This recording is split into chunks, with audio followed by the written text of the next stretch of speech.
भारत की आर्थिक प्रगति और पोषण के बीच सीधा और गहरा संबंध है। विभिन्न अंतर्राष्ट्रीय अध्ययनों के अनुसार कुपोषण के कारण भारत को हर वर्ष अपने सकल घरेलू उत्पाद का लगभग 1% से 4% तक नुकसान होता है। यह हानि कम श्रम उत्पादकता, बढ़ते स्वास्थ्य व्यय और समय से पहले होने वाली मृत्यु के कारण होती है। इस प्रकार कुपोषण केवल स्वास्थ्य से जुड़ी समस्या नहीं है, बल्कि यह आर्थिक विकास, मानव पूंजी निर्माण और समावेशी वृद्धि में एक गंभीर बाधा है। भारत वर्तमान में डबल बर्डन यानी दोहरी चुनौती का सामना कर रहा है। एक ओर बच्चों और महिलाओं में अल्पपोषण, बौनापन, कम वजन और एनीमिया जैसी समस्याएं हैं, तो दूसरी ओर शहरीकरण और बदलती जीवन शैली के कारण मोटापा, मधुमेह और उच्च रक्तचाप जैसे गैर संचारी रोग तेजी से बढ़ रहे हैं। राष्ट्रीय परिवार स्वास्थ्य सर्वेक्षण 5 के अनुसार बड़ी संख्या में 5 वर्ष से कम आयु के बच्चे पोषण की कमी से प्रभावित हैं और आधे से अधिक महिलाएं एनीमिया की शिकार हैं। यह स्थिति देश के भविष्य के कार्यबल को कमजोर करती है।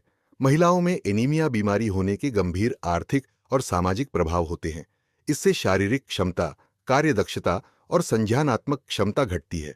ग्रामीण क्षेत्रों में जहां महिलाएं कृषि और अनौपचारिक श्रम में महत्वपूर्ण भूमिका निभाती है, वहां उनकी उत्पादकता कम होने से परिवार की आय और स्थानीय अर्थव्यवस्था प्रभावित होती है।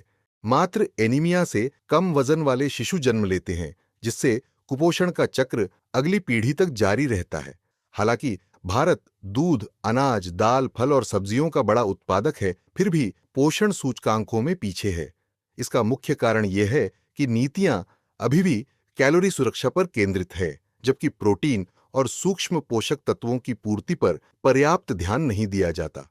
पोषण अभियान, मिड डे मील, एनीमिया मुक्त भारत और खाद्य सुदृढ़ीकरण जैसी पहले महत्वपूर्ण हैं, परंतु प्रभावी क्रियान्वयन और जागरूकता आवश्यक है।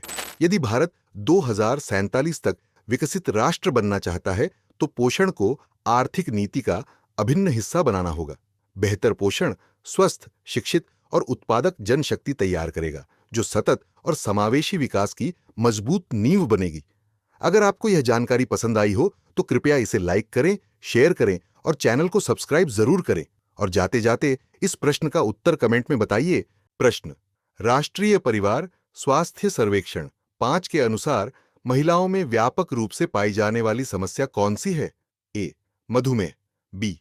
उच्च रक्तचाप, सी. Anaemia, D. थायराइड।